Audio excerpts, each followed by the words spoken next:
All right. Good evening, everyone, and welcome back to another episode of the TXR podcast, show number 124. The best place on a Sunday night to kick back, take your mind off a few things, and just listen to gaming talk. This is yours truly, Invader, and I'm ready to dive into all the hot gaming topics making the rounds this past week.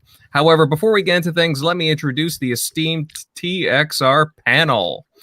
Megatron, hey man, how you been? Been hanging in there, man. Just trying to start up a new career and singing. Guys ready? Listen, it's the end of the world as we know it. How do I sound? Good? What's up, everyone? Yeah, what's up? What's up? Yeah, that's right. Let's see here. Let's try and pick up the mood a bit. Shock, Eric Shockley. Hey, bud, have you picked up any more Dreamcast stuff this past week? No, I got that. I did get my that skeleton. I don't know if I think I showed you that skeleton. It's like that Saturn version of the skeleton mod. I swapped it out with the Dreamcast, but I did pick up some toilet paper. So found that. Nice. Shock. I still have my original copy of Sword of the Berserk for Dreamcast and Seaman. Not Seaman, you sick fucks. Seaman. Maybe I'll I bet you got your original copy of Seaman. Yes. Well, luckily, I have that GDMU mod, so I just drop in that SD card and play the whole collection. Ooh, nice. Ooh la la! All right, Jeremy, I see you're hunkered down in your illuminated fortress there. How's things? Good. I'm happy that South made it 2 weeks in a row. I mean, Jesus, that's great. Yeah, hey, it's always a good time when the South man's here. Speaking of South, how's things over at the West Coast? Man, like Megatron said, it's the end of the world, but people are still like out and about and shit. I'm not like super paranoid about it, but I'm still like back on mine, like, damn. Like, hey, is there traffic? Is there traffic right now in LA? Really? Is there traffic? Of course there is. But I will say though, like, at nights it's a lot quieter. Mm-hmm. So people are kind of staying close to home, but people still have to live. So how do you find the balance? Mm-hmm. Absolutely. Yeah, it's gonna be interesting the next little while. Tim Dog, hey, how you doing? You be playing any games over there? Ori is back to 90 on Metacritic. Kofi's going to be trying to get his money back from J-Man if you've been watching that bet. Ori is amazing. I think he's come down with Oh, that's good. That's good. Yeah, Ori, man, we'll dive into Ori into more detail later on, but man, what a game. I've been playing through that, and it's been interesting seeing the meta kind of go up and down between the 89, 90. Kind of crazy. Who else do we got here? Oh, Centurion, man. Hey, you been keeping busy? Oh God, yeah, keeping busy. Heading out to what we call the Thunderdome now. Used to be known as the grocery store. No, other than that, it's all great. It's what we're here for tonight, though, is just to have a couple of hours to kind of shut down and forget about what's going on just for a few hours. Talk about something else. Mm-hmm. Yeah, definitely. I echo that, as I'm sure many other people in the chat do. By the way, happy to see a lot of people sneaking in here already. Shizno Elite, Badass Lord Tipsy. Cool name, by the way. Saltiest Gaming. Hey, bud, how you doing?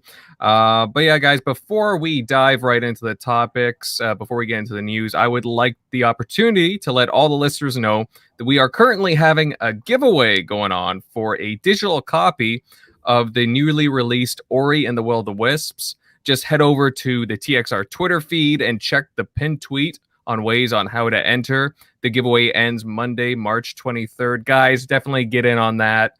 It is an amazing game, and we cannot wait to give that to a lucky individual. Mm-hmm. Mm-hmm. All right, fellas. Topic, and because of the growing concerns over the the virus going around, running amok around the globe, a decision has been made to cancel this year's E3. Now, while no physical event will be taking place, they are exploring options with other exhibitors to coordinate online showcases. So earlier this month, we saw GDC get outright canceled because of developers and publishers pulling out. And a lot of us were wondering what would happen to E3. And hey, lo and behold, we are here now. So, guys, how do you feel about E3 being canceled? Because I know a lot of you on the panel attended and look forward to it, to these various conferences that the publishers put out. Heck, even I was looking forward to attend this year, but what you gonna do, right? Last year I didn't show up, so I made a 9-year run. It would have been 10. This year would have been 11, but life has really stopped as we knew it.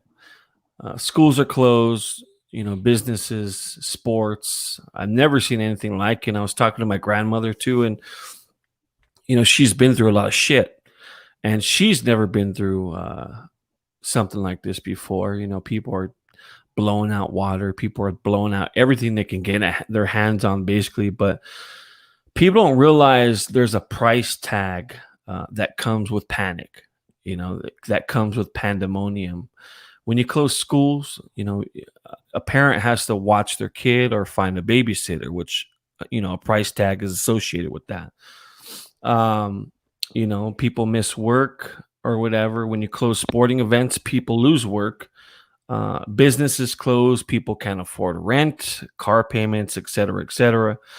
But, when people go out and they start panic buying, and we're talking about some serious panic buying everything off the shelf.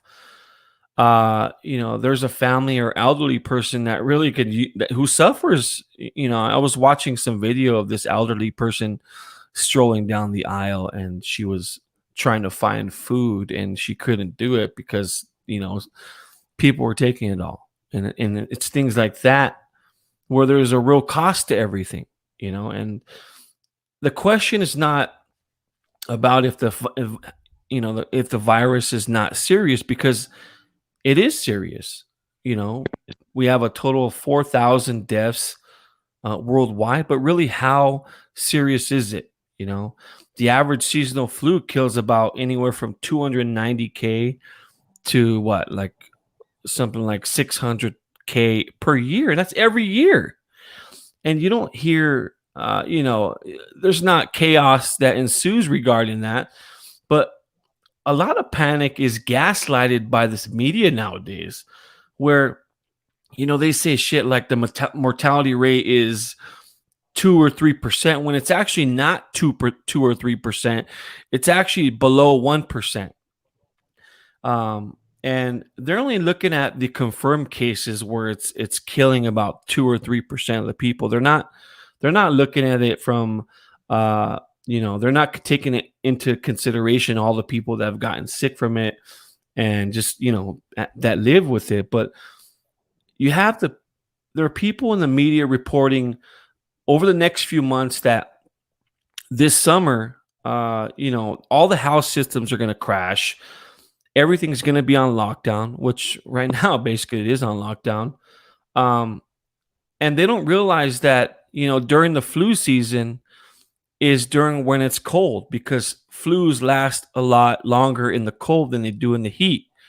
When you have like, take Arizona where Centurion lives, for example.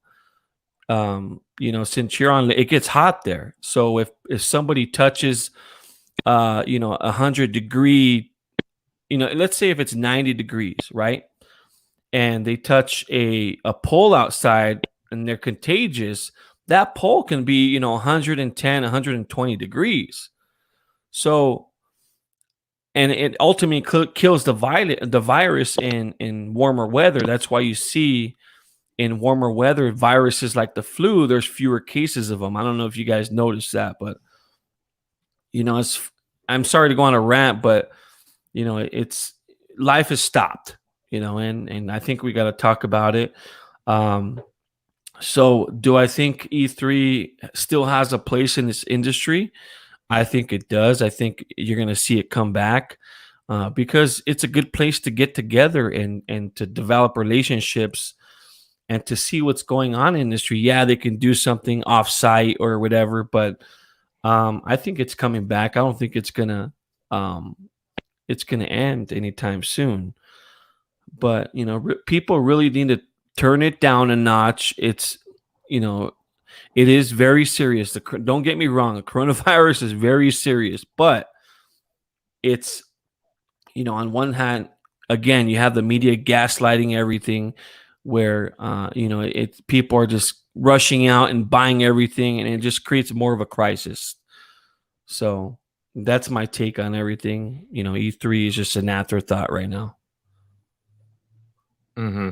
Yeah, definitely. Well, it's amazing too. I mean, you mentioned the media, Jeremy, and I remember a month ago they weren't really even talking about it. They were like, "Oh, it's just something," right? They weren't really expecting it to get this big, and then look where we are now. Well, So, you got to take in consideration what happened to all the hoopla during the H1N1.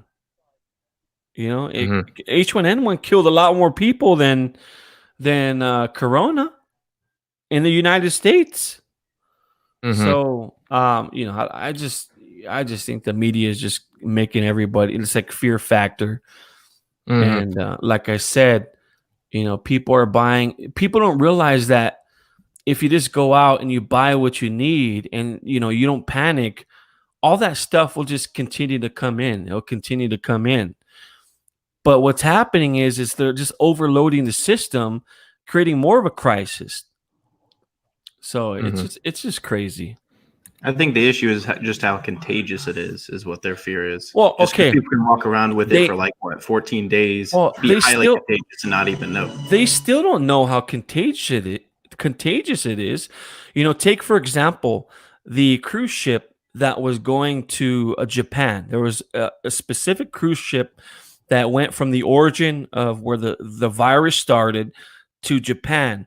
And these 4,000 people were on the ship, right? So those 4,000 people, out of the 4,000, only 17% got it. And you guys got to understand something. These people shared the same ventilation system, the same handrails, the same staircases, the same elevators, et cetera, et cetera. So there's no really way to gauge just how. And there was other studies Doesn't done. mean 100% that you're gonna get it. Right, right, and it's not like so we don't know how contagious it is. It really is. It's very contagious. You just look at what's going on with Italy, and you know that. Well, this is serious Italy, problem. Tim, Italy's different. Italy has the highest uh, um, age in the world. Basically, I think the average age in Italy is like 45, and it affects people that have it affects the elderly big time. And you got to take in consideration Japan. There's about 15% of people of the males who smoke in Japan, and a lot of those people they got really sick in the process. Italy has a bad habit of smoking in that town. So I think that's what part of the reason why it's affecting Italy. And not to mention the fact that Well, UK yeah, is blown up. For France is yeah, on lockdown. Greece yeah, is doing the same thing. Listen, you're dealing with a pandemic. Uh, you're dealing with something that we don't have all the answers right now, and we're going kind of off course. Like I don't think we expected to. But yeah, as far as it's very serious, and I mean, just it's something that you gotta just wait and see every day. It might not affect us, but it might affect our parents. So it's the type of yeah. thing that you should just try to just take a gauge on. Now, as far as E3 2020 canceled, um, yeah, it's a big hit to E3. It's a big hit for Xbox because Xbox is leading the cause with E3, and it's a big hit for all of us here. I mean, we all met up. We all had a great time. The people portion of it is the best portion of what goes on with E3 and that whole week. We share everything together. We go to dinners, we go to parties. We hang out, we laugh, we joke around. It's just a great time. And I'm not going to be selfish and say, why did they do this? But the bottom line is the reason why they had to make a decision was because E3 is planned. E3 is planned from about March to It's January, dude. Yeah, well, January is the thing. They start taking meetings in January about it. Right, but they really ratchet it up in March, and then April Fan Fest comes in, and then they, at South, they work up to rehearsals, planning, Oh yeah, night before, yeah, week before, yeah, the night before. So I can understand why they canceled it, and by the looks of it, it looks like I'd say we're dealing with the 4-month turnaround. Maybe, we got to really hold tight for a little bit, and hopefully this starts to go down and starts to, they're still planning. They're still doing the planning, and they're still rehearsing. Yeah, they're gonna have a digital show. Yeah. And to be fair, I mean, everybody's going to watch it that way anyway. There's millions of people who watch that conference. It's going to be the same thing. But are we going to be there now? It's not. Obviously, we're not going to be there. Who knows? They might do something in regards to that. But they might come out with other ways for us to even interact with it, right? So, all right. So let me stop being quiet because I know that gets on Jeremy's nerves. So let's just for starters, it is kind of like a 2-part thing. For me, I'm also looking at what is going to happen with E3. I know there's people that say there's nothing wrong with E3, but now we are about to have a situation where all these companies and individuals that buy into E3 for advertising every year are going to now find other ways of doing that.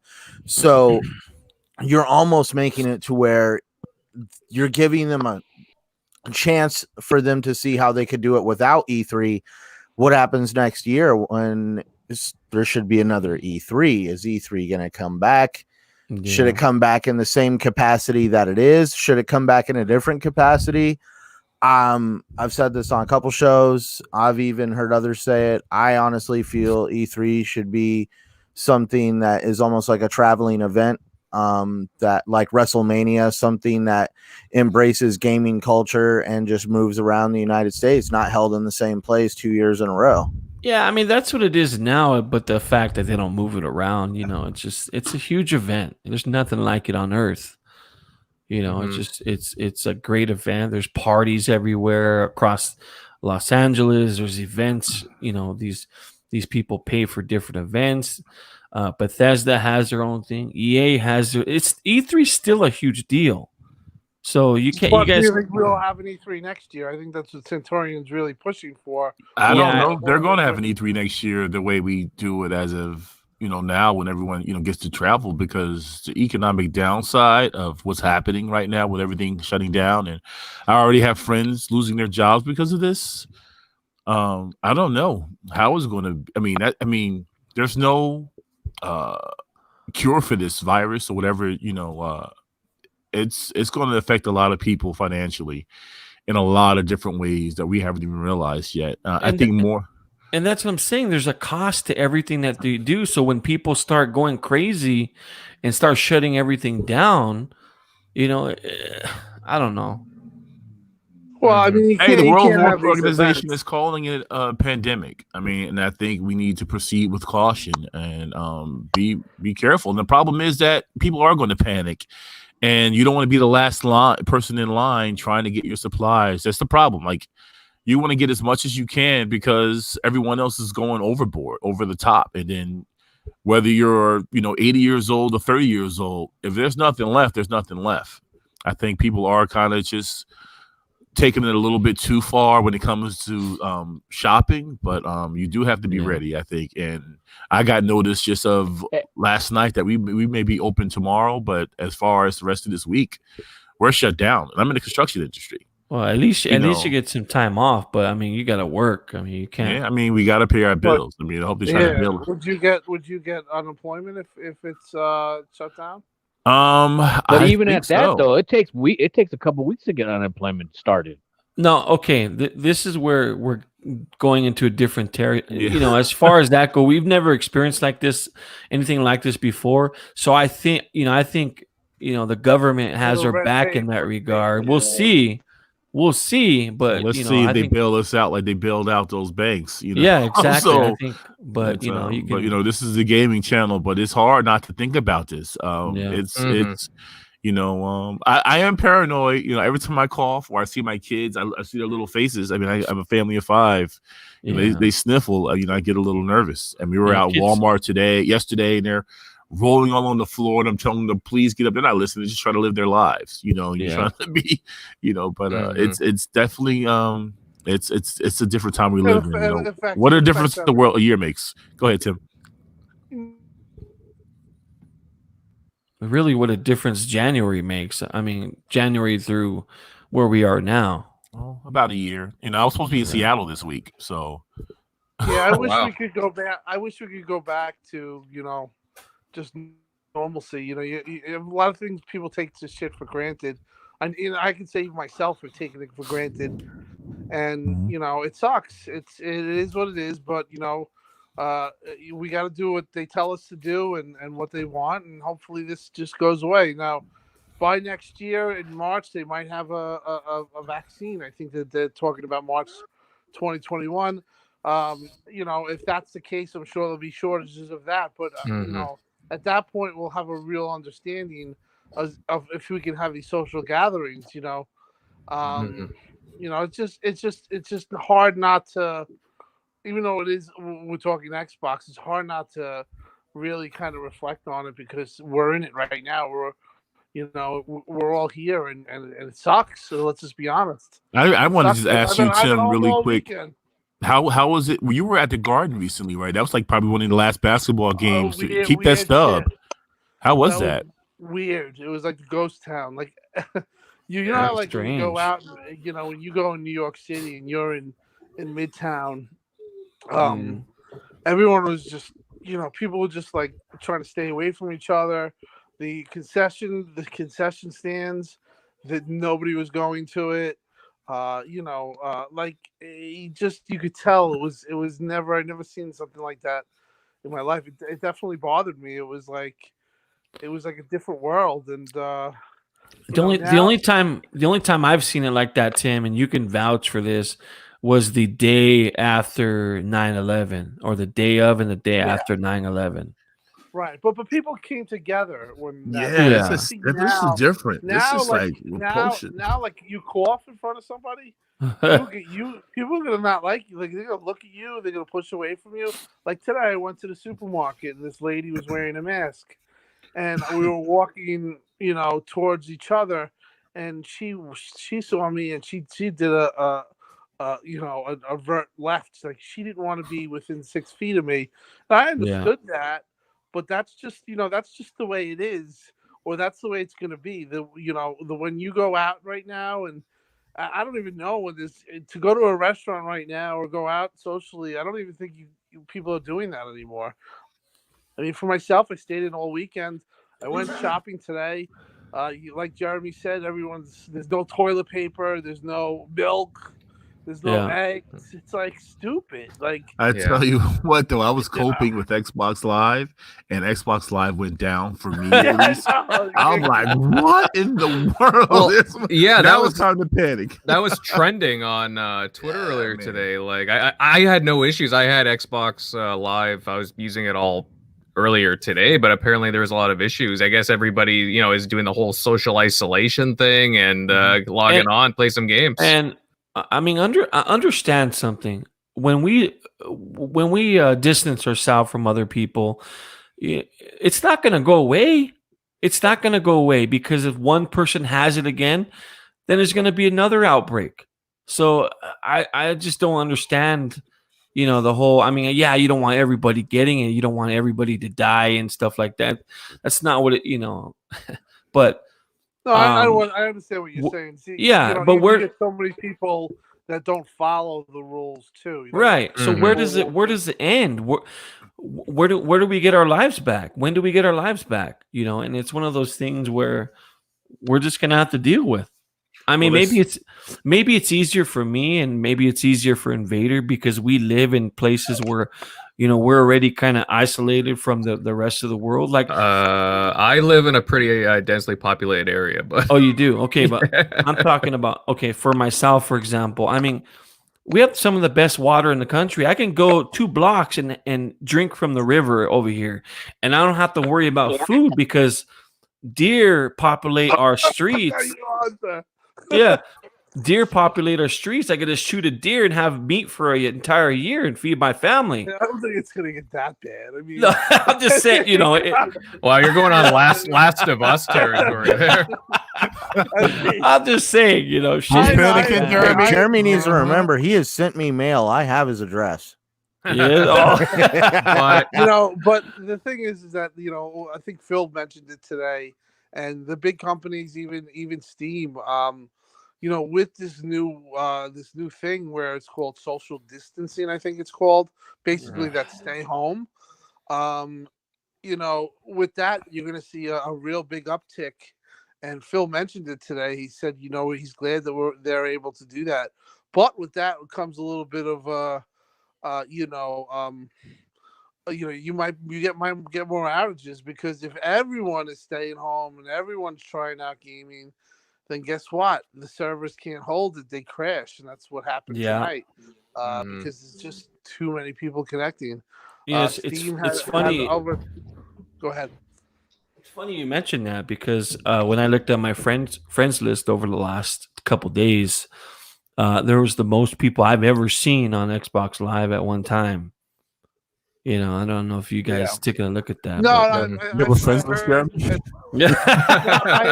I've heard, but even Phil talked about the usage is way up. Like everything is way up because people are staying home, and I mean, aside for some pictures of some crowded bars and stuff, from what I saw that in the Madison Square Garden, for the most people are staying home. Like you could literally get a ticket to California right now from New York in 2 weeks for like $350. That used to be a $700 ticket. So it's just everything is changing. Everything is about staying home right now. So it is what it is. Either you're gonna live your life or you're not. But the bottom line is that we're in for a little bit of shit for about, I would say, 3 months at least. Then hopefully it starts to subside and we can go back to being Google flights, because I use that. I do the tracking. 217 was the cheapest I've seen round trip from JFK to LAX. I couldn't believe it. 217. Wow. But it's funny though you mentioned the isolation too, Tim, because even like for my analytics, for example, Italy's on like a massive lockdown, and I happened to check the geography of where my views are coming from on my own channel today, and I saw a massive spike from Italy in my viewers. So because I've been putting out a lot of guides past couple of months, and I did see a noticeable spike from Italy. It's like USA, Italy, and then Canada, but I saw a noticeable spike. I gotta keep an eye on that, guys. Anybody who has a channel here, definitely keep an eye on your analytics. It's very I hate to say it, but it is just kind of interesting just looking at it from an analytics point of view. But guys, I have to ask this because we kind of touched on this, but just to kind of round things out, before this outbreak even began, there were question marks around E3 for, the past couple of years now about its relevancy. And you see Nintendo had shifted to Directs. Sony's been doing away from E3 as well for the past couple of years. And there's been a lot of uncertainty about it. Well, just for the past couple of years, really. Do you guys think that this outbreak, do you think that it puts a nail in the coffin of E3 like going to the future? So when you're at E3, there is no uncertainty. It's so busy, it's so packed, the hotels are so full. You know, everybody's doing something. You know, it's crazy. It's not E3 is not going away. I don't think. Now there may be new ways to present certain things, like the Microsoft briefing, Nintendo briefing, Sony briefing. They might do something differently as far as that goes. But as far as the industry gathering in one place, to take a look at some of these upcoming games, I don't think that's going away because there's still value in getting together, letting the fans play it, whether it's through social media, writing blogs about going back and talking about their experience. And you still can't do that unless you're some sort of insider and they mail you the beta, they mail you some sort of demo. So there has to be a new way of getting it across to the player, or to the consumer, or to the media, as far as that goes. So Well, for the question, I think that because two things I think that bode well for Xbox to have another E3. Although I feel that in its traditional sense, although I do feel that it is in a bit of jeopardy because yeah, they could have something this year that goes on and it's a big success. But the two things is that Phil is on the ESA board and he is a very proponent of having E3, Xbox, and the second thing is Xbox is a Microsoft theater. So they have two things that right there are going to point them in the direction of having E3 yeah, next year in its traditional sense. I do think that if we do have these restrictions on gatherings and stuff like that, even a year later, then it will be off. But I do think that by that time, we will have passed this unfortunate time, and we will be in a different place mentally, and people can go out and back to baseball games, football games, big gatherings. Whether it's you're going to have the presidential debates and you have all these things that are coming up. mhm. You're gonna you're gonna want crowds there. So I don't think this is going to be a new way of life. It's just something that we got to get through for the next 3 months. I see the people in the chat complaining about this. We're talking about it. I Mm. understand. I understand that, but it's just this is just so, it's such a big deal. It's kind of hard to avoid. Mhm. Yeah, I hope so, Tim. I'm just trying to stay positive, man.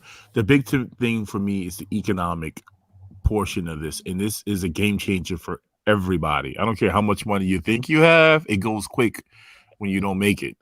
So that's my only concern. I hope that people are able to, to survive, and we buy our video games, because what we do, our hobby, we love, and I don't know. I'm hoping for the best,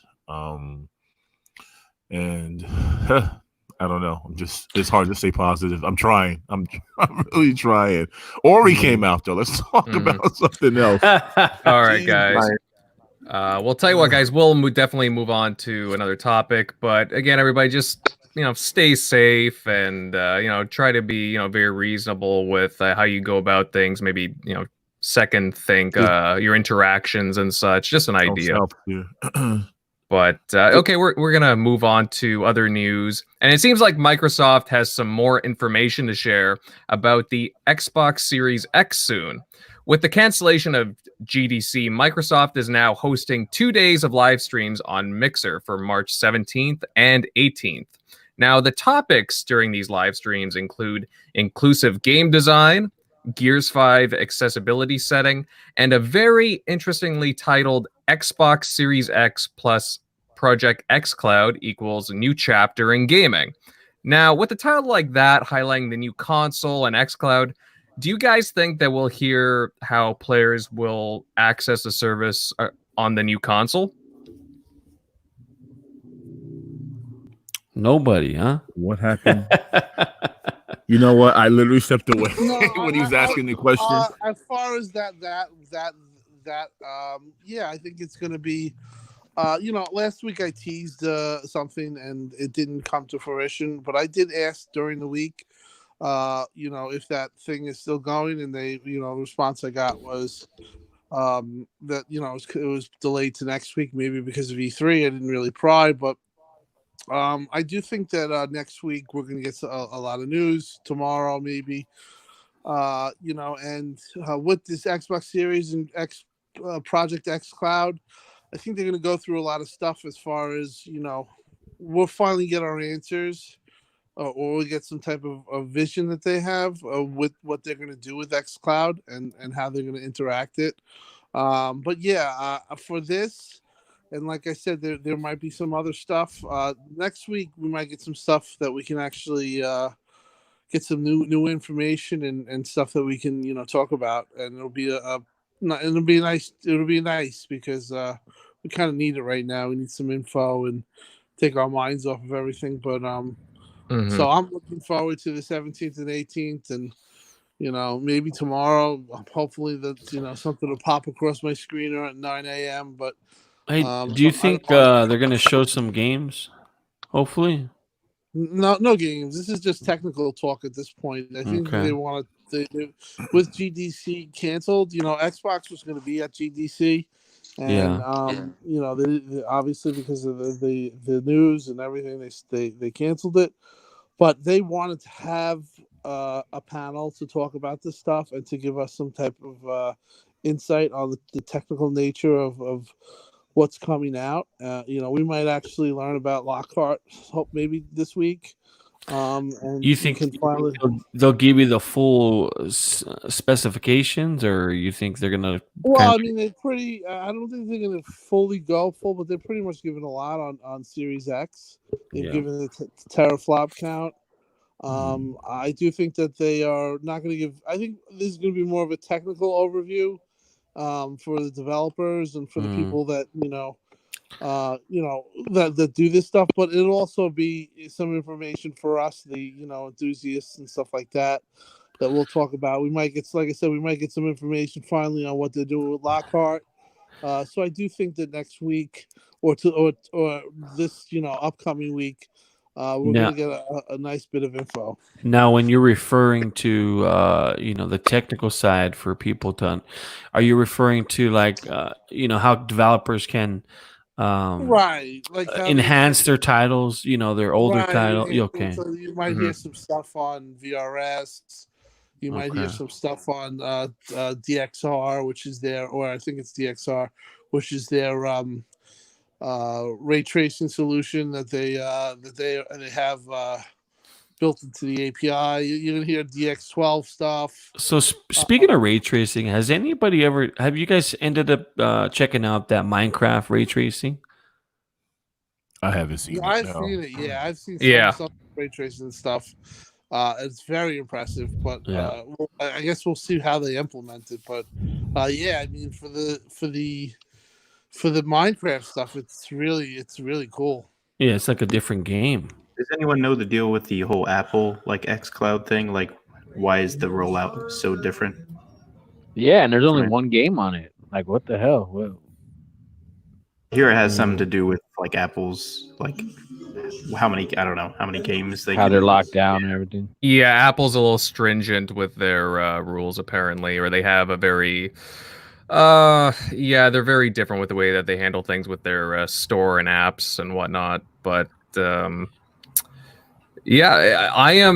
really excited to hear what Xbox obviously has in store for when they say a new chapter in gaming, for example. That gets me very curious.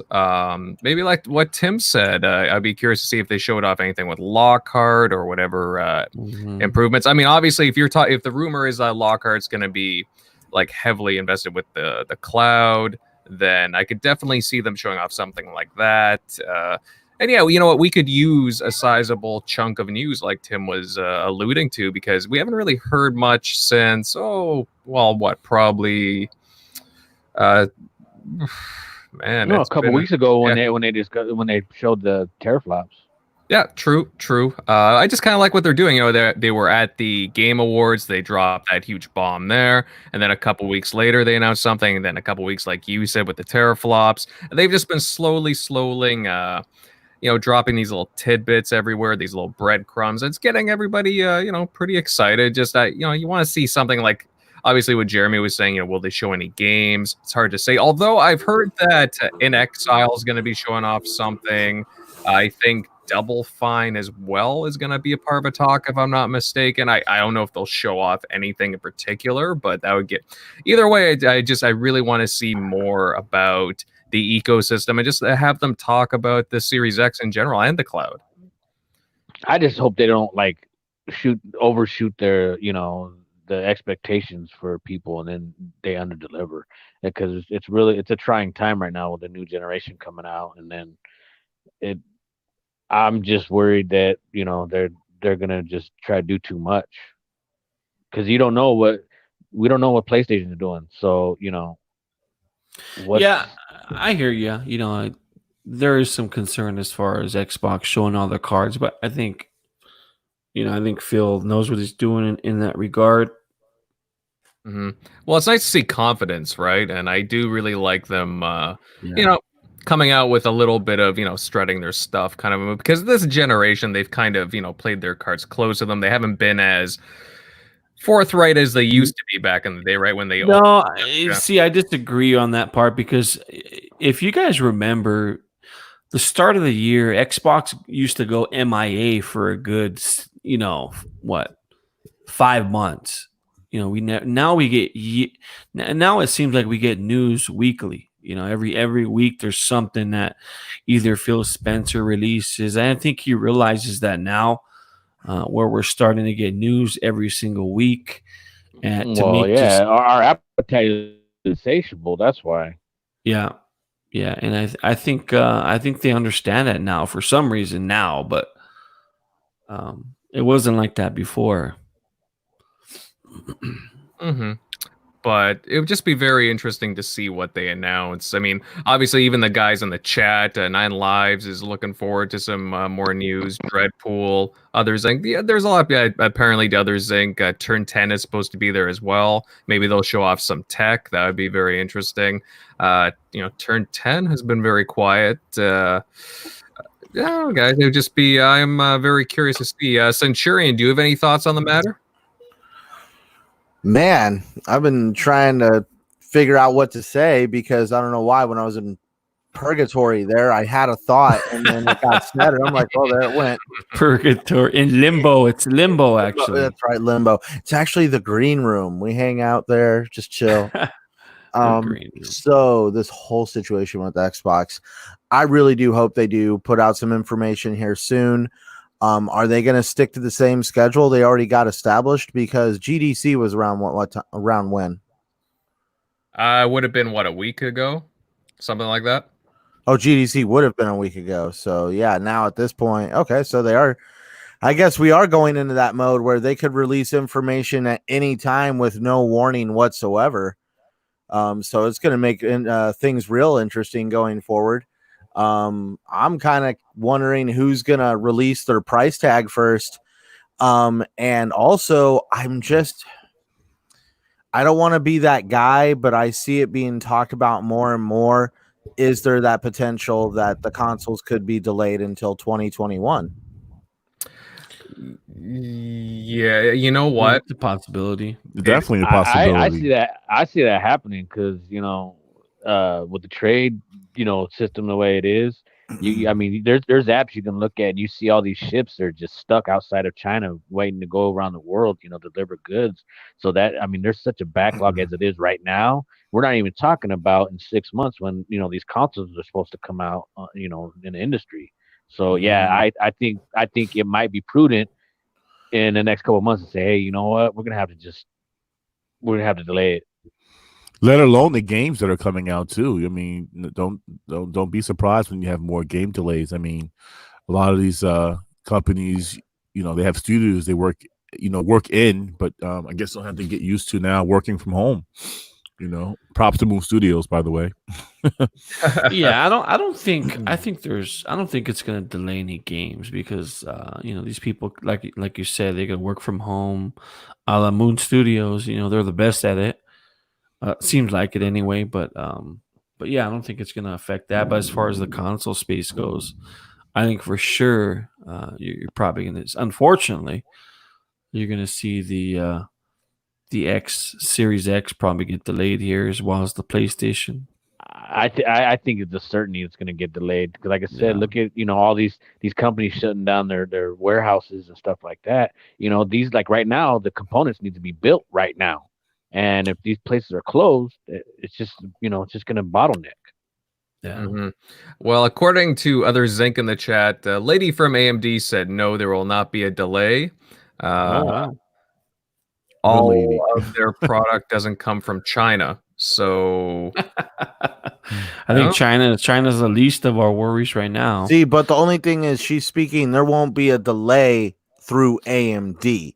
Right. We're Yeah, talking AMD's not about the a very 100%. Yeah. complicated chain that has been a very complicated and unstable chain that has been created over the years. Where we're talking about, factory workers showing up to do the assembly process, the factory itself being able to operate in general, transportation issues, getting it from the factory to the retailers. Are the retailers going to be open? Because look at, all the crap that's going down. Everybody's staying home in certain areas. I'm just saying it's a very complicated thing. There might not be a delay It's a through vicious AMD. cycle. It's such a vicious cycle because like when I said transportation or the trades, it's just not just ships and street trains. It's the trucks and transportation. It's everything. In South, you would know above everybody else because you work in that kind of environment. So it's like, And right now it's so, like, I've never seen it this slow. And like I said, I could show you screenshots of, like, because we're waiting on all this stuff to come in, and there's literally thousands of ships, like, all around the Asia waters, just waiting to go around the world, and it's crazy. Yeah, definitely. Well, again, we just have to wait and see because that's a long way off right now. But it's something to keep in mind, anyways. I know for me personally, I but can also wait. remember, what was it? Jason Schreier was just saying 2 months ago that Xbox is going to be behind everything else. So really, are we really that far away that there wouldn't be no delay? That anything can happen that'll put a wrinkle on it. Well, when you're talking about production, no, you're right. It's just as far as the information goes that they tell us, we might have to wait a bit. We'll see though, guys. A lot is still up in the air, but let's move on, fellas, to a game that just came out this past week. A very big game. Ori and the Will of the Wisps is finally out, the hotly anticipated sequel to Ori and the Blind Forest, and there has been a lot of talk about it and a lot of positive comments and praises. And it also seems to be reviewing extremely well. As Tim was saying, I think it's about a 90 on Metacritic, but it's been bouncing up and down. And I know a few of us on the panel have played it, so let's share our thoughts on the game, Ori and the Will of the Wisps. Guys, who's played it? So, I'm almost finished with the game. I'm probably about an hour or two away from being done with it. Ori 2 is, it's one of the greatest games ever made. I'm telling you right now. And for it to receive an 89, it's a travesty in all of gaming. I understand, early it had some frame rate issues and there were some game breaking bugs, but there's a patch out now, and update your score.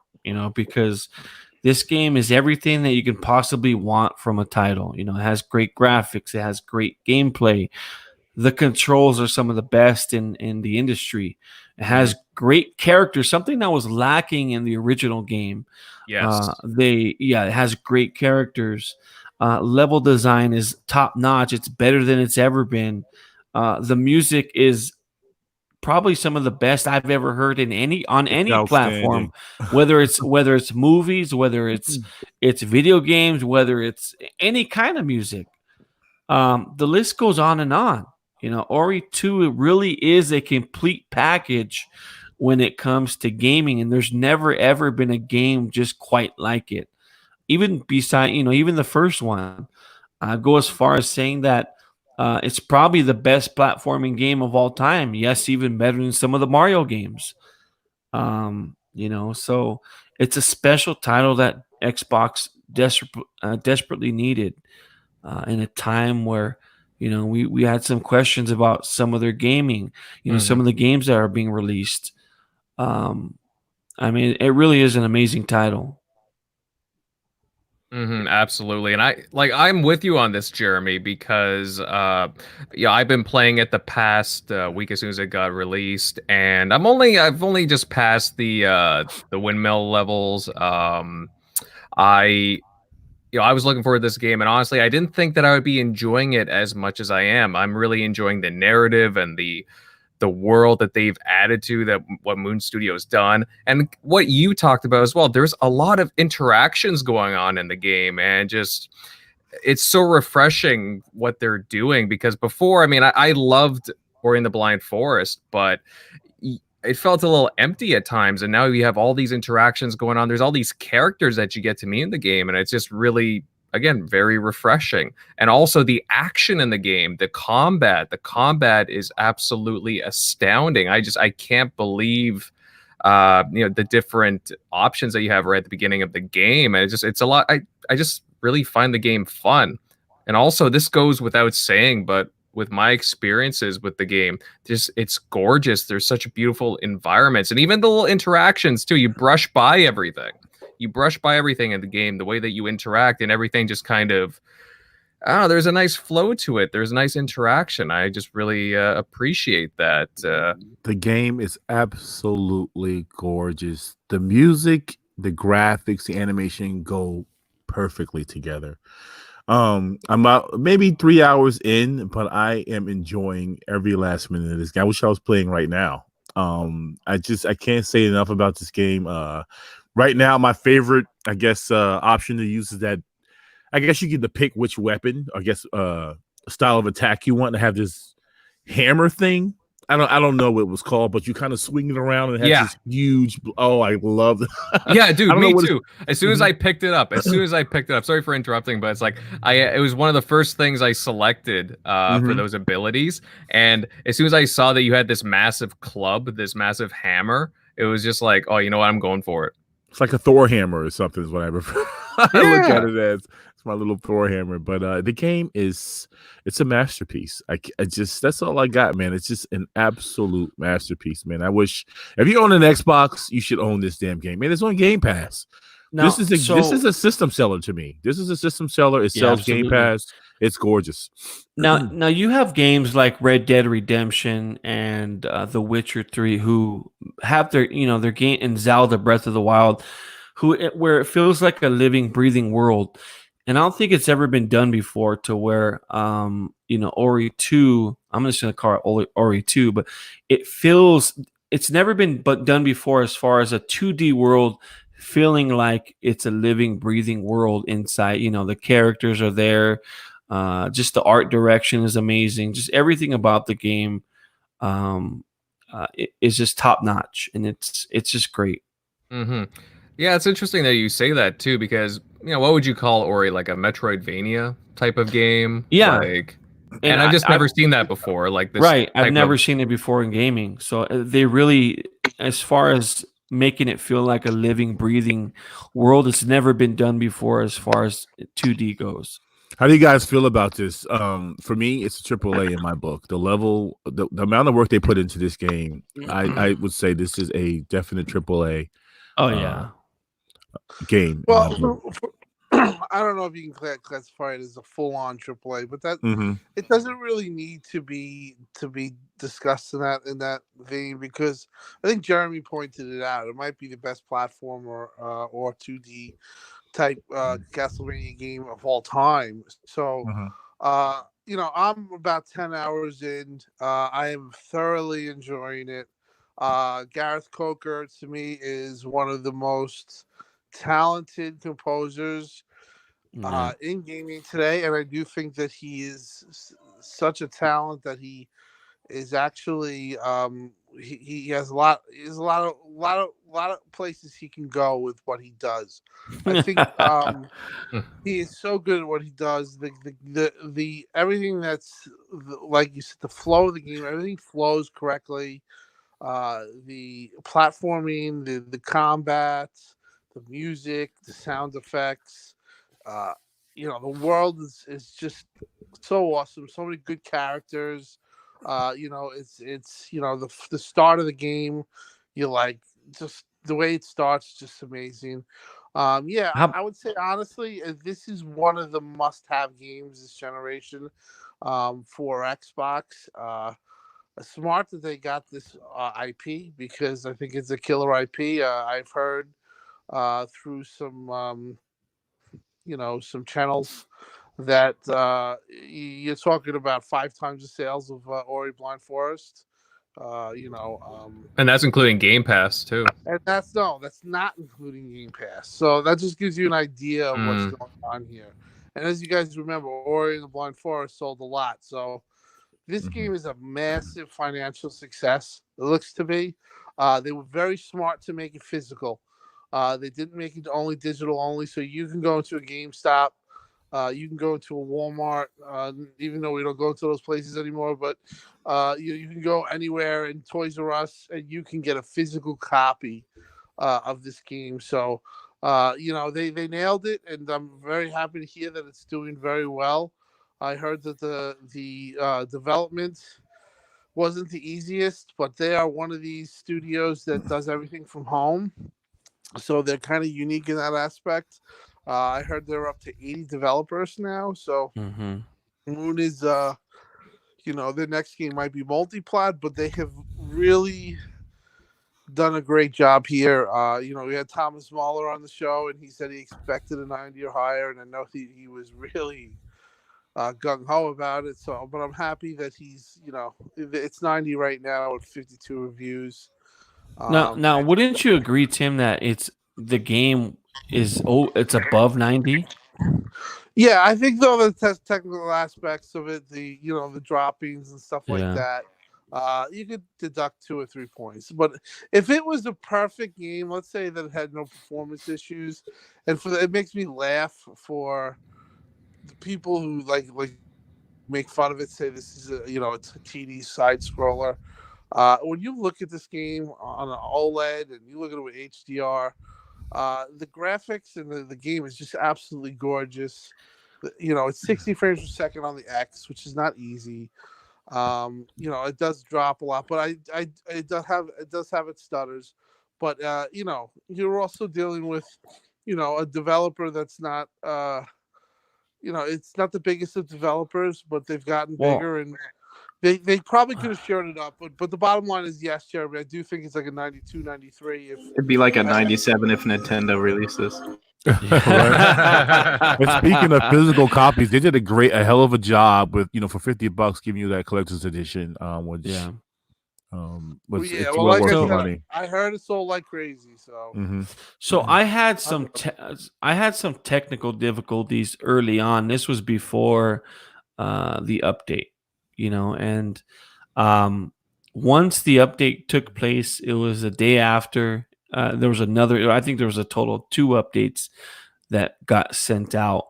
The second update, I've had 0 issues. Yeah, I mean once or twice. little hitching there and there, but nothing bad. Yeah, yeah. And then when the action gets really crazy and there's a bunch of sprites and lots of when you're in combat and stuff like that, and there's lots of light sourcing that goes on. Yeah, it could stutter. But other than that, I mean, it's a perfect game. How about we haven't even spoke about those boss battles? Oh, How about those Yeah, boss so battles? you have always asked for that, so I don't want to Yeah. give away too much spoilers. Oh but my yeah, god! I that was like, holy shit! that's Some one of of the things that it really was impressive. yeah, yeah. Mhm. And somebody in the chat asked for an Ori 3. I do think that seeing that Xbox owns this IP, that you could get an Ori an Ori 3, but I don't think it. I think it would be something that they would make a AAA. I don't know. I don't know necessarily know if Moon Studios would do it. Like I said, I think it would be something more of a they would go 3D and have, because I just think that the overall character and the IP is very, very strong. But how they would go about it, I think it would be on a bigger scale. and I don't know which developer that would take it. I don't think it would be Moon. Well, remember Thomas when he was speaking with us back in December. He, the initial concept was they didn't even. Well, he felt that they didn't really want to do a sequel, but eventually there was so much.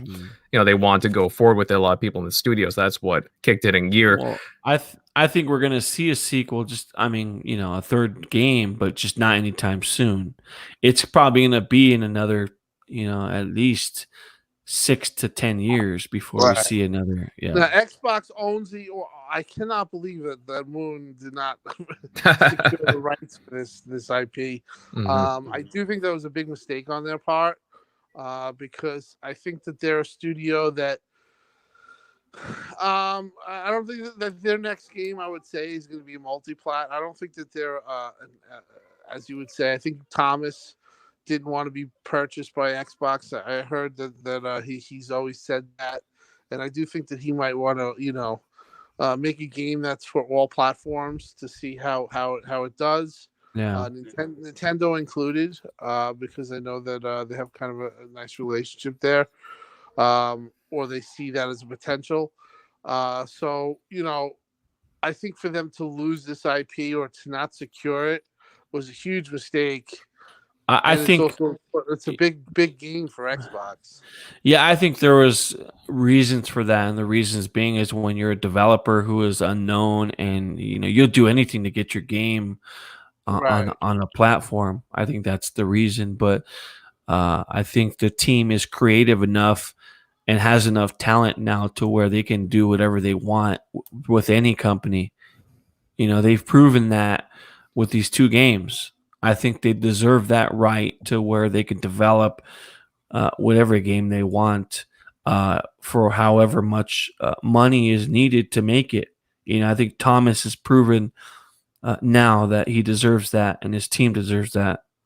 And despite the circumstances, they didn't let their deal with Microsoft stop them from putting their heart and soul into this game, and it shows. It definitely shows. I was looking forward to this game, but I'll admit it wasn't on the top of my list. But guys, I ended up, obviously downloading it, and man, I cannot believe how much they expanded on the combat, like the offensive and the defensive abilities. I'm just amazed by what I'm playing. And you guys talked about the boss battles.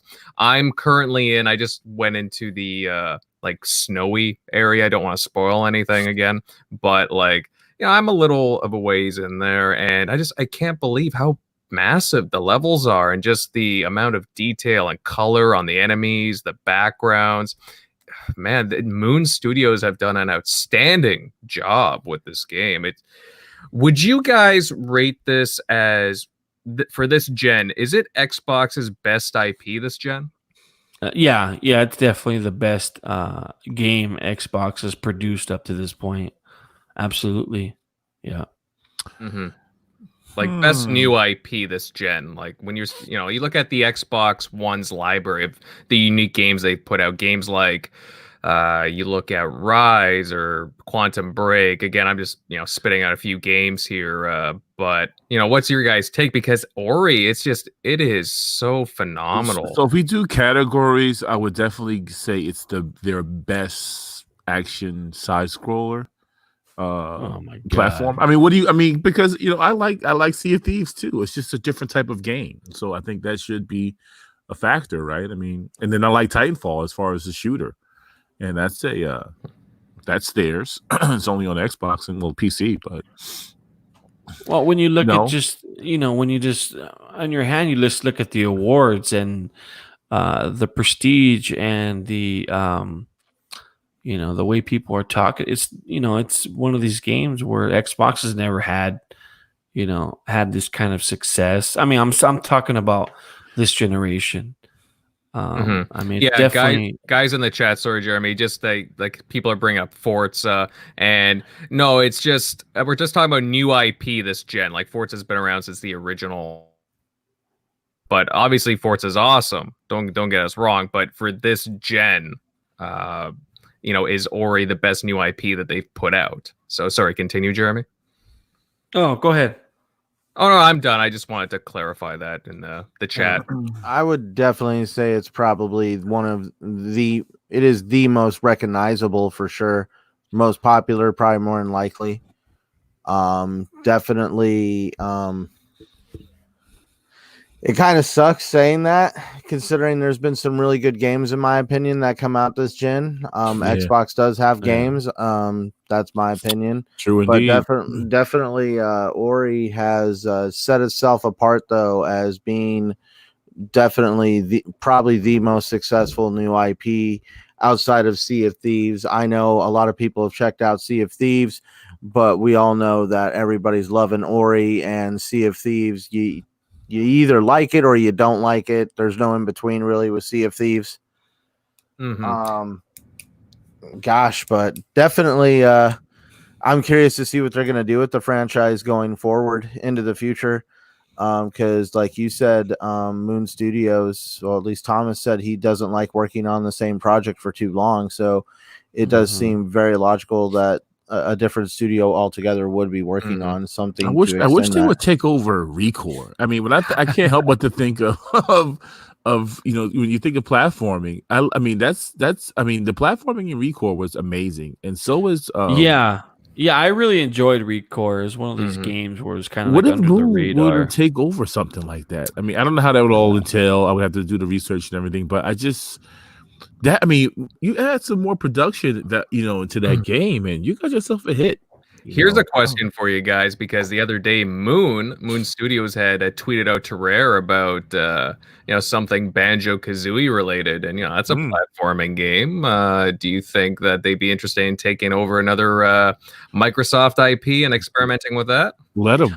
Yeah, I hope so, because Rare hasn't been on a good track record in a while.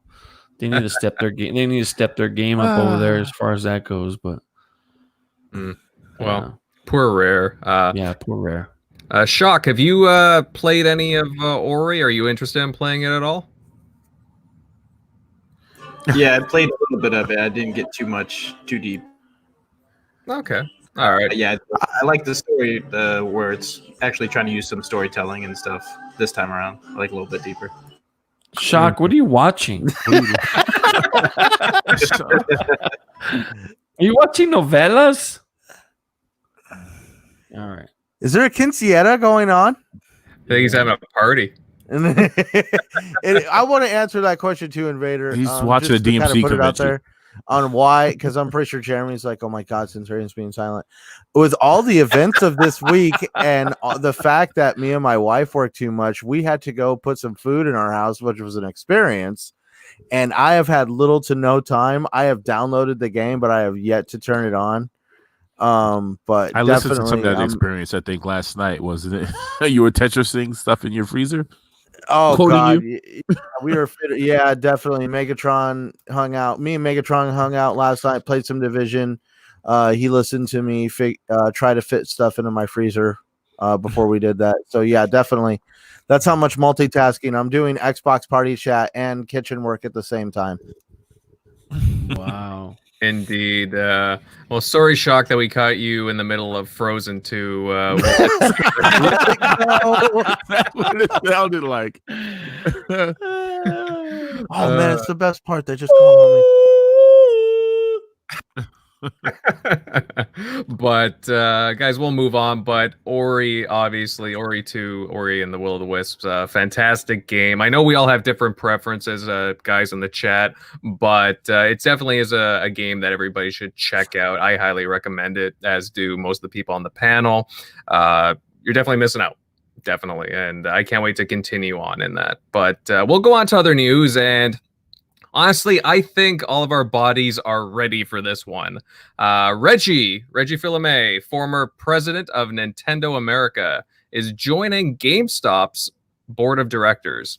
The retail chain GameStop has been going under big changes as its revenue and stock seem to be, plummeting, and has been for, a few years now. That's an understatement.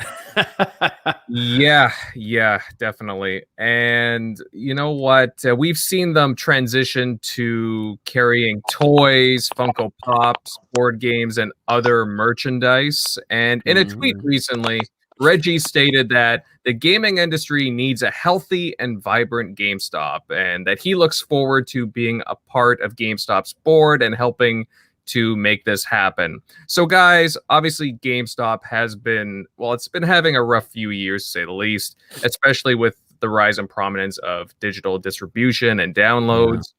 Do you think having Reggie on board GameStop can turn things around, or is it just too much of a sinking ship at this point?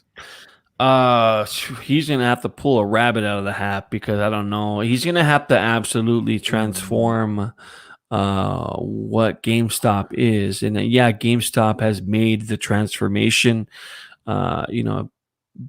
Selling now they sell digital content, they sell used games, still they sell new titles, but that wasn't their bread and butter. What made GameStop a success was the whole fact that you can buy a new game there, trade it in for a fraction of the price of what you paid for it, and then they turn around and they sell it for a profit.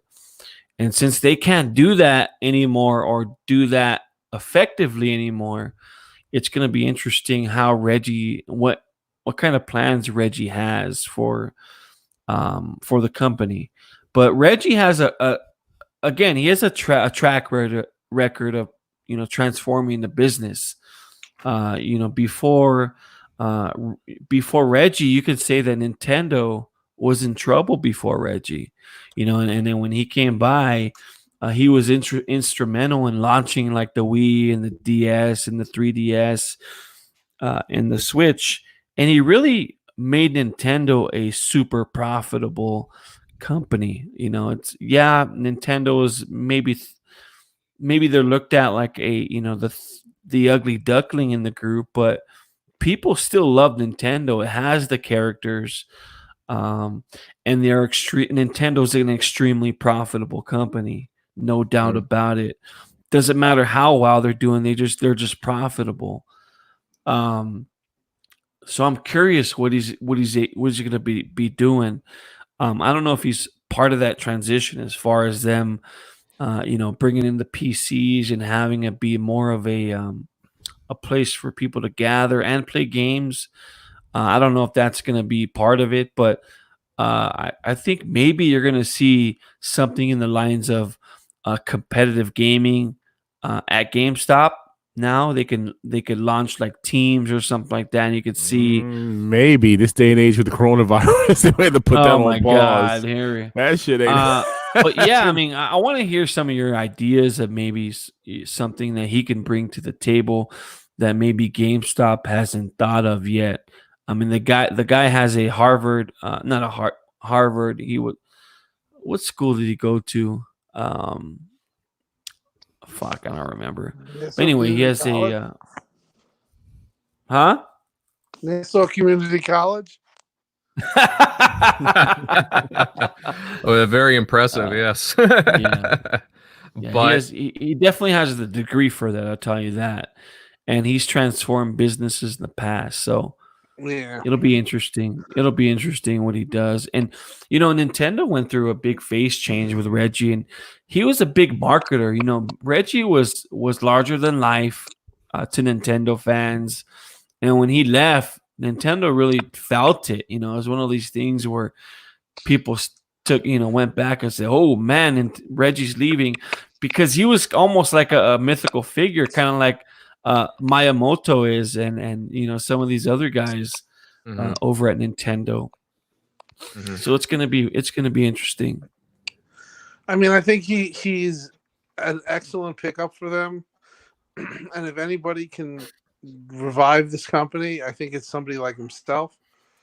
But the question is, what exactly can he do to really, combat where the industry is going? So yeah, for him, it's going to be interesting. I think that he's going to have some good ideas. I think that it's possible if you instead of try to ride the digital end of it, or try to be a part of it somehow, and they're going to have some creative thinking. But if there's one guy that can fix something or get something to work, it's a guy like him. So I will give GameStop a big credit for getting him. I Yeah, just yeah, don't know absolutely. if I don't know how he's gonna, like you said, he's gonna have to pull a rabbit out of the hat, and I don't know. I think we're way going away from digital, so that digital portion of what they used to do is pretty much gone. And Yeah. I like the it fact would, that we have this is the only gaming retailer we have that's dedicated to gaming. So I like that. I think he's a good choice from what I've heard from behind the scenes. And yeah, I like that we have a store where we can just walk in and it's all about games. And I hope he really turns his company around. Yeah. I don't want to see GameStop go. To be You know, honest, I don't. their transformation into a specialty retailer. You know, they knew they couldn't stay afloat with them selling T-shirts and board games and toys. You can't Mhm. stay afloat like that if you're a company, especially when you have the amount of stores that they do. You know, what made GameStop profitable, like I said, was their ability to sell you. Okay, they pushed the new titles and their ability to sell the used titles when you trade those games in, and that was their profitability. And not to mention that it only took a couple of people to run some of these places, and you know, some of their, you know, back in the day when I used to be a manager at GameStop, but this was back in the day, but um, you know, some of these stores used to rake in, you know, I'm talking about as far as their P&L reports of profit and loss reports.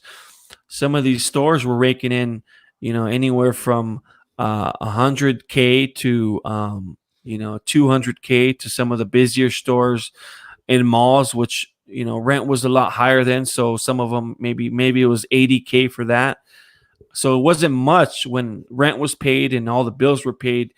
These stores weren't raking in a lot of money as it is, because you don't make a lot of money off the systems. You make a lot of money off those used games. And that was their bread and butter. Now it's gone. Who knows what they're going to be doing? Mhm. Well, Absolutely. they've lost the see. I think it's kind of funny. Reggie fixed Nintendo. Nintendo has fans. There's people that live, breathe, sweat, everything Nintendo. I don't see people going out of their way to go get GameStop swag for starters. GameStop has a reputation that now supersedes their old business model of, you know, bring in used games and resell them to turn a Yeah. profit. But it's almost like the employees now aren't really able to discuss gaming as much as they would like to. They have to ask what kind of cell phone you got. They got to try to push warranties. They got to sell you this. They got to sell you That that. business model has always been there. You know, that was I never feel going to like go it was away. never in your face as it is now. No, it was worse back. It was cutthroat back in the days. Back in the days, if you didn't hit your numbers, they would cut you loose. You know, the See, average. I nowadays, back in the day, you could ask a GameStop employee on a recommendation. Now, when I Yeah, say back in the day, I'm talking like Halo 3 back in the day. yeah, I feel like at least during those days, I could trust a GameStop employee, the vast majority of them. And I know that not every GameStop employee is like this, but I have actually had GameStop employees lie to me purely because they were more of a PlayStation fan. It is definitely become Mhm. more biased for some reason. no, GameStop and Best Buy. so For that Sharon, matter. you got to remember, a lot of their employees. I'm not talking about management. Okay, management. I'm sure you've dealt with management before at GameStop. They know, you know, one thing, but some of their game advisors, they're kids. You know, this is their first job, this is their first gig, and you could say that they're not experienced enough to where you're going to walk in and, you know, and they're going to know, you know, what the latest, greatest title is, or the system is, or what the specs are. So, you know, we can't really at fault them, but again, it's up to the manager's responsibility to make sure that these people are trained enough and well equipped to help out their people, you know, help out their customers.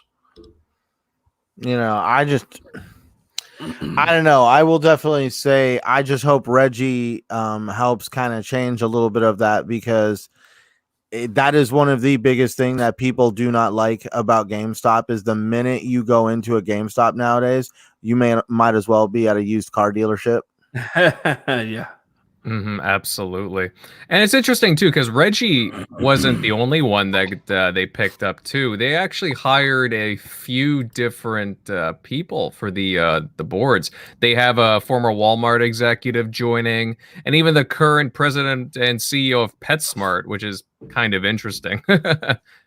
But yeah, I mean Reggie, for example, he would know how to push what to push because he's been through obviously successful products with the Nintendo Switch, Nintendo Wii, but he's also gone through the bad times with Nintendo too, with for example the Wii U, right? That was a pretty rough time. So well, that was a rough time, but they were still really profitable, and part of that was their DS business. But still, it's just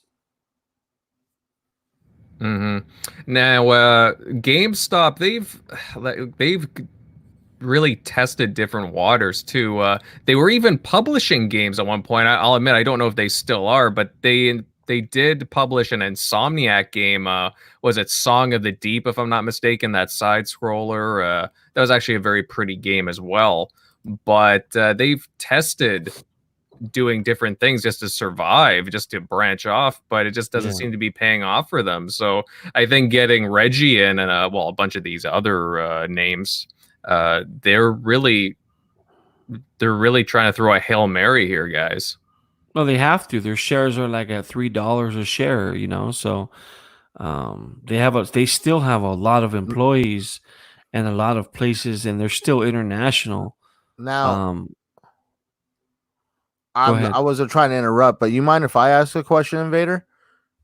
Well, I mean, I don't know if you have that much clout on this panel, but okay, I'll give it to you. Thanks. Well, for me, it's just the question of I always hear talk about what GameStop is doing wrong or what it is that we're always hearing that, why GameStop is failing. If you really put some major thought into it, what could GameStop do They can't do to anything. potentially Yeah. survive? That's why I'm Yeah. just like, I really can't think up a feasible idea that would actually generate revenue on a regular basis for them. I really could not. I've actually put some thought into it. Yeah. Well, they did burn a lot of bridges too with their trade-in programs, and even not the most hardcore gaming fan, even somebody who is just like more of a casual that traded in a few games, like I've heard some stories of people just going there and just being burnt out by them with their trade-in policies alone. So I'm not surprised that people, well, just don't really care if GameStop goes away. To be in all honesty, I mean, I like going to the store, but just saying. That's the thing. I feel like GameStop really does have a place. You go get I think it's fun walking into them, getting collectibles and stuff like that. Yeah. It's just, the stores are in disarray. Everything is, I mean, like literally, like, excuse what I'm about to say. You feel like you're up everyone's ass. They're always in small areas. They're always crowded. It's just this whole system of, I mean, like, I enjoy going in there and looking at their collectibles. I buy the collectibles out of there. I mean, it definitely makes it to where you don't got to get this stuff off the internet all the time. I try to support brick and mortar stores, even though the internet's a great thing. They still have a place. I mean, like I said, you don't want to see them fail because they've been around for so long. And like I said, they have a lot of employees. They have a lot of stores. And I think it'll be a travesty if it really goes away because, like Toys R Us, So I think someone said Toys R Us in the chat, but it's one of those things where you didn't want to see Toys R Us go away. It was like part of my childhood. It's still alive here in Canada. Yeah, I think you still have like one or two, right? Yeah, we have a few left. Yeah, but I heard a rumor they're going to be trying to bring them back. Yeah, well, I think what they could have done with those Think Geek stores, they could have done just merged those instead of like just being two separate stores since they own both. Yeah, Have the games and all those collectibles and stuff that the Think Geek stores have. That might be a way to keep it afloat a little bit longer. I think Amazon's part of the problem. I think Amazon's negative and a positive to our economy, but that's another topic for another day. And just so you know, like we've had awesome people who work at GameStop, Gaming Forte, for example, wonderful guy, very knowledgeable.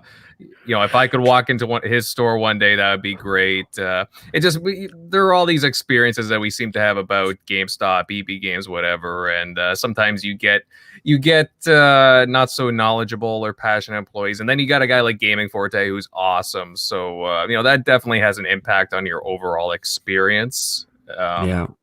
But hey, guys, we'll see what happens with Reggie. Obviously having some sway there, and we'll see on the business side if anything happens. But you know what? We'll move on to the last topic of the evening. And earlier this week, we had the announcement and release for Call of Duty Modern Warfare's new mode, Warzone, a battle royale mode with up to 150 players, dropping into an absolutely massive map. And a big point for this mode is that it's actually free as a separate download, like it's different identity, like a different entity to itself from the main game. So anybody can download it and play it, making it available to a much larger audience. The issue, however, is that Xbox Live is locked behind a paywall. So you can only play the free-to-play services or games with an Xbox Live subscription. And now in comparison, PlayStation allows you to play it without a subscription. So do you guys on the panel, do you think that it's time for Xbox to allow free-to-play games such as this to be able to be played without Xbox Live? Yeah, absolutely. It's part of the reason why, again, people go over to Sony rather than Xbox.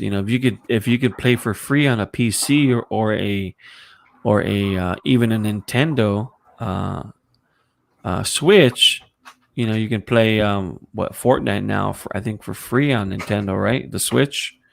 Does anybody know? I don't know. Not 100% sure, since I do have the subscription right now. But once it goes out in a few weeks, I'll find out. Yeah, but think about it. I mean, you have to pay for a free-to-play game, essentially, because you're playing for a subscription. So it needs to go away. I think just making those titles free would be ideal for Xbox. But, here's to getting your hopes up. We'll see. Yeah, personally too, I think it's time for them to make it actually just remove the paywalls and make them free to play, period. It just, look what your competition's doing. It just, you're freeing it up for a larger player base. It's called free to play for a reason. I mean, why should it be locked behind these paywalls? It's kind of deceiving that way, right? Especially if you have both systems, why would you want to play it on Xbox? When it's free on PlayStation, and I mean, it just rakes in more money for PlayStation. I don't know. Those servers cost money, I guess. I mean, yes, Sony's not charging it, but you spool up them servers when you have millions of people playing these games, and somebody's got to pay for it. For me, it's I can care less, to be honest, because I've had Xbox Live since the beginning, and I've always paid for the service, and I'm happy. Well, for we it. can care less. We could care less, but I'm looking at it from a consumer standpoint. Where, again, why would you want to pay for it? Your consumer standpoint is everyone on PSN is paying for their service too, for the most part. I mean, the numbers showing that only there's no subscribers that are on PSN. I mean, I'm curious to know what that's like. It's just there's a large amount of people that play Fortnite on PlayStation because of the fact that you don't have to pay to play Fortnite on PlayStation, like you do Xbox. But what were we gonna say? I was going to say, let's look at the security differences between the two networks. I, personally, have been hacked. So anybody in the chat that wants to holler at me and tell me I'm crazy, I have been hacked. How were you hacked exactly? Did they phish and get your email, or were you actually hacked? I was actually hacked. PlayStation has no idea. They were able to go in and change my password and email. Without being able to go through my email to do that. I found out after it had been I knew I was hacked when I got emails that said, "Congratulations, your password has been changed." how Mm. how do you change my password without being in my email? Because they're supposed to send you a password reset link. Now, not to pry, but was there? I mean, was it an easy password or was it a fairly difficult password? No, it wasn't. It wasn't an easy password by far. Okay. TXR. Yeah, right. Yeah. So, Okay. it was not an easy password by far. I'm not over here like Spaceballs 1 2 3 4. Anyways, but definitely there's a difference between the networks. I know Xbox Live has been up and down a little bit in the past here, a few months. But for the overall stability, Xbox is a much more stable network. PlayStation Okay, does but have a lot of outages. you got to remember, for the average consumer, they don't know that. They They don't. they figured it out over time. They figure it out, but if they're not like you and me, where we know this stuff, Right. and See, they're but that's where it also comes down to you get what you pay for. yeah. No, I'm a big proponent as far as that goes, but I do understand Xbox does need to compete, but then let's play devil's advocate. I'm just trying to give this conversation perspective from both sides, but we're over here saying, look at their competition. Xbox has to be like their competition. Then why aren't people expecting PlayStation to drop games in PS Now day and date? They're like, oh, that's an Xbox thing.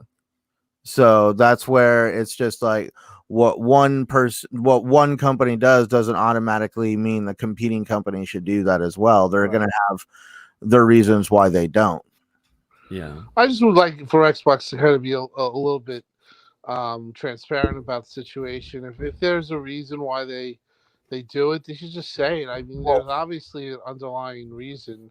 For me, the big issue is the fact that they do not charge PC, they only charge console players. To me, that's a big slap in the face. In my opinion, it's either charge everyone or don't charge everybody at all. Yeah. Agreed. I mean, I think this has also been blown out of proportion for the fact that, I mean, Xbox has been so pro-consumer, and Right. they also It kind of goes against what they're saying.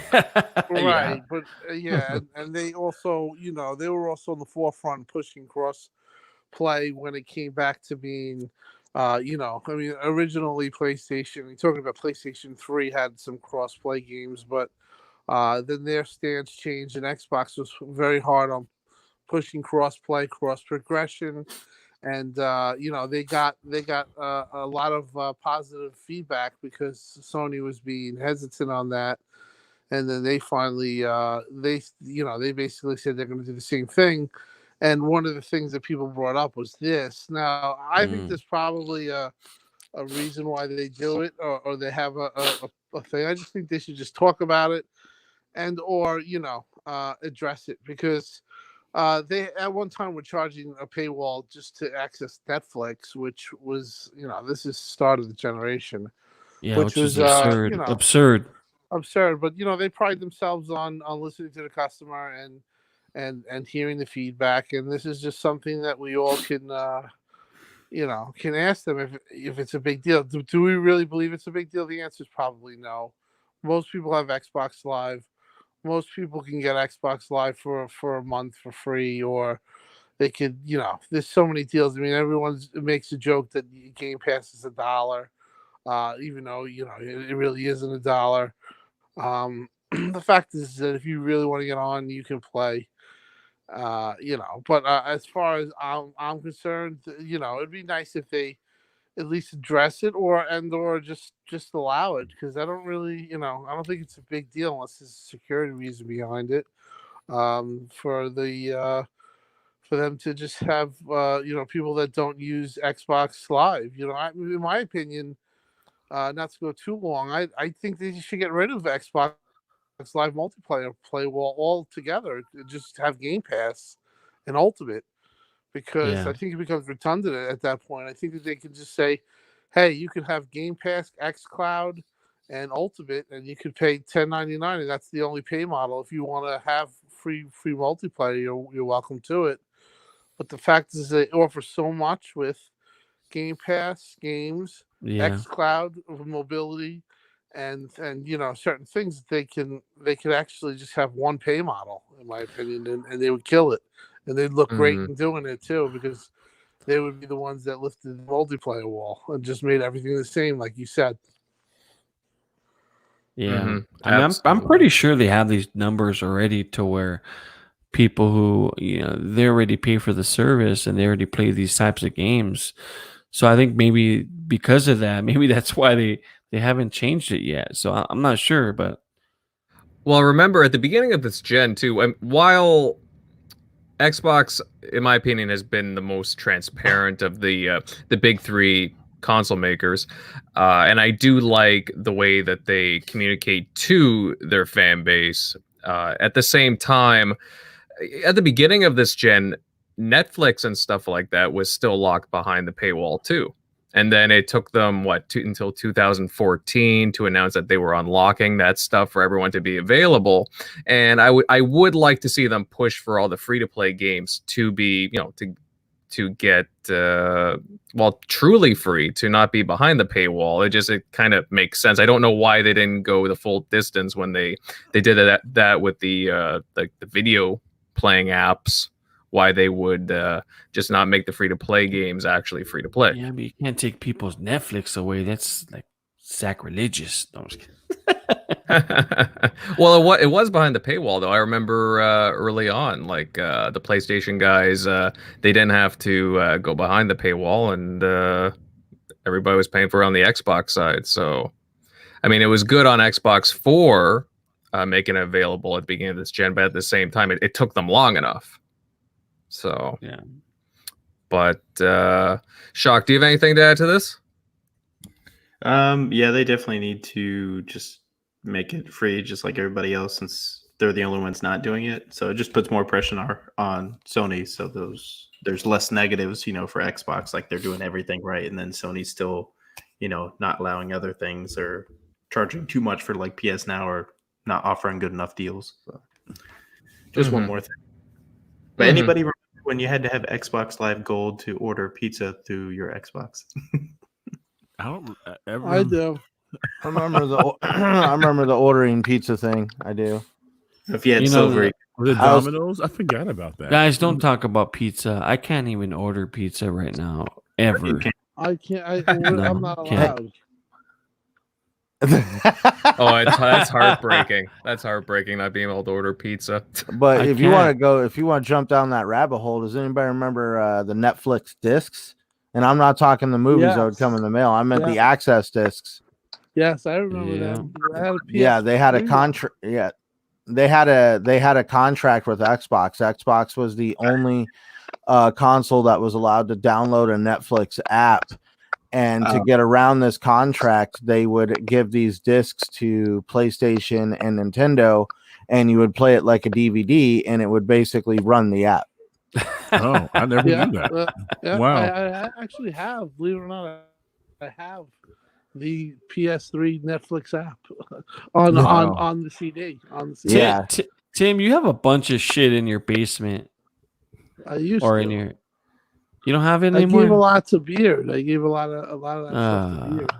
I knew you used to have. You used to have like a bunch of old Xbox games. And Tim's first YouTube video was him going in bins. I remember you posted some years ago, and I mean, if that's not me, I think I've taken your place, Tim. I got so many collector's editions that are in boxes that still are in the Amazon box that it's ridiculous.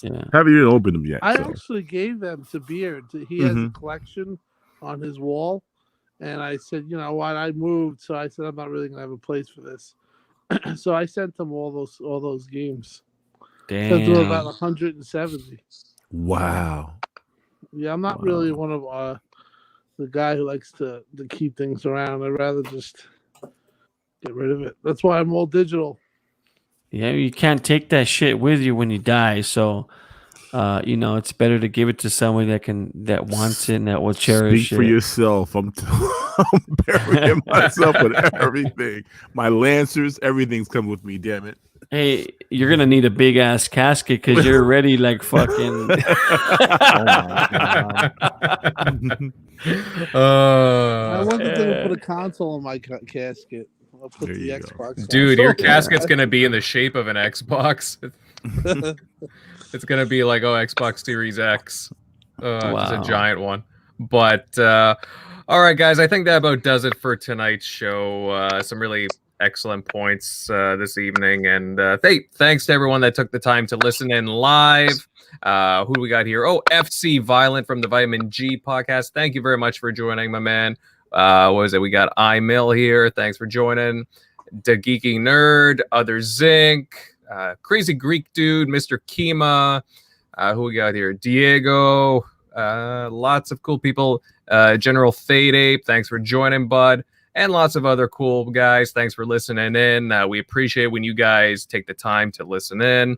And if you haven't already done so, leave a like, subscribe to the channel, and definitely after the show, drop a comment once everything is done.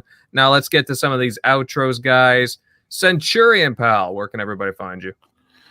Well, outside of being here with you awesome guys every Sunday, you can also find me on the Saltiest Gaming Podcast on Thursdays and the Shop Podcast on Saturdays. And you can always find me hanging around Twitter, YouTube, and Xbox Live at Centurion1307. Wicked stuff. Tim just dropped. Hopefully he'll... I was about to get to him. We'll get to you, Megatron. Megatron, where can everybody find you at? As always, hit me up on Twitter, Megatron_1975, and you can find me on Xbox Live playing some Ori in the Will of the Wisp. Yeah, good stuff. I definitely gotta hit that up. I'll probably get to it tomorrow. Let's see. Shockman. Hope you're done listening to the Frozen 2. Where can everybody find you at? Yeah, you can hit me up at Shock Nero on Twitter, Easy Shock on Xbox Live. But yeah, thanks for stopping by. All right. And of course, Jeremy, where can everybody find you at, Bill? You can find me on Twitter at LoneMasterWho07, and you can also find me on Xbox Live at Downer Space J. Good shit, my friend. Oh, and here's Tim, xCloud Tim Dog. Great show, pal. Beastfire, xCloud. The guy's got a multitude of names, but where can everybody find you at?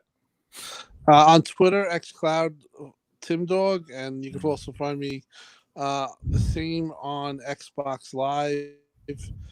I do a podcast here every Sunday. I love it. 9 p.m. Eastern Standard Time. Also do RDX Tuesdays. Come check me out over there. 8 p.m. On Dealer's YouTube. So just ready to go. And hopefully everyone has a nice week. Hopefully we get some news this week. Like I said last week, I know that I said there was some stuff to come down. I don't think it still has come down. I think it's going to come down this week. So hopefully we have lots of stuff to talk about next week. Absolutely. Good stuff, Tim. And of course, I'm Invader. You guys can find me on my YouTube channel, Invader Gaming. And I'm pretty active on Twitter at Invader_1986. Guys, keep safe, everyone. And hey, hopefully we'll look forward to some exciting Xbox news coming in a few days. And yeah, we'll see you next week, guys, to talk some more Xbox and gaming. and coronavirus. Keep it gaming. Stay positive. Stay safe. Peace. Later. Good night, everyone.